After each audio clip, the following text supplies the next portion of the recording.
Live and direct.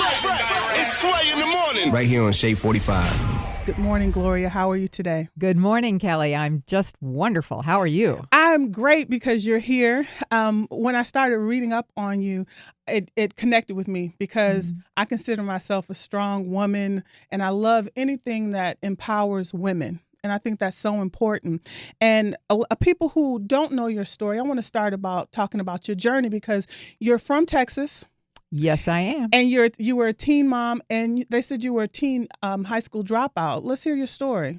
That's correct. I grew up in an era where women were really not given ambitions for their lives, particularly. And in fact, they used to say if you were going to college, it was to get your MRS and find a guy. Okay, right. And so I was a good girl. I was like the kid who wanted to please people. And I was also smart, and I was about a year ahead of most people age-wise in my class. I was a year younger than most of my age mates.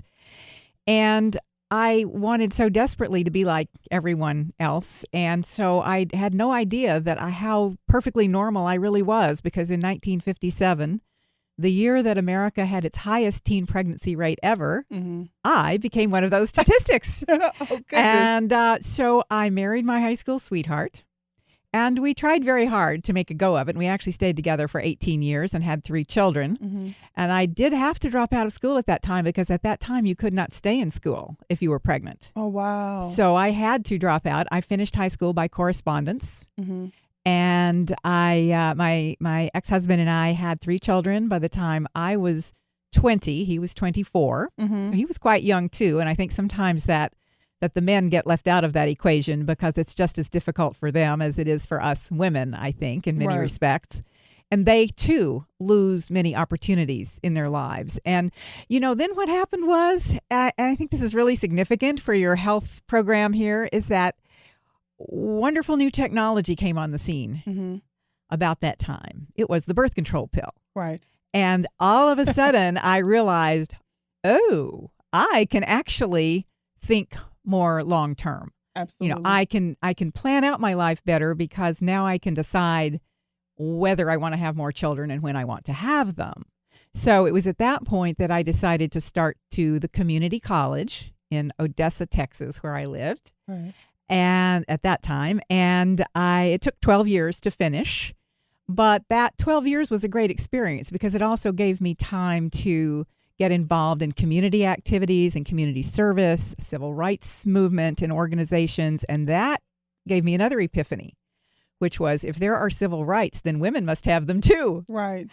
And then the rest is kind of history from there. I'm curious I know all the amazing things that you've done. When you got married, what was inside of you, that passion, instead of saying, I got my MRS, I'm going to raise my kids and be a good wife? What made you continue on?